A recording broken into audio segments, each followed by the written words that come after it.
Hey, this is Kevin and we are back together again in the project cave with my 10-inch sliding compound miter saw, now with useful laser guide.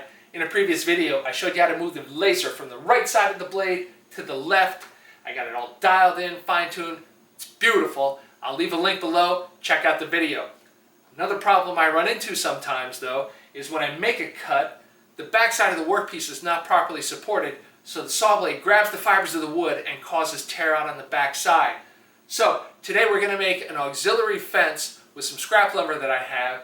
It's going to support the work, prevent that tear out, and give us cleaner cuts. Let's get to it.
Okay, the auxiliary fence is now screwed to the main fence. It is ready to go. We'll put our workpiece on the flat surface, butted up against the fence. First time we use it, we're going to cut through all of it. The workpiece, the flat surface, and the fence.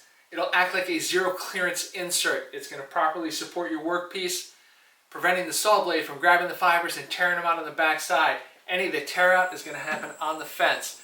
And your cuts are going to look so much better. Anyway, if you like this video, give me a thumbs up, hit that like button, subscribe to the channel, and let me know what you think with a comment below. I'm Kevin, and I'll see you next time in the Project Cave.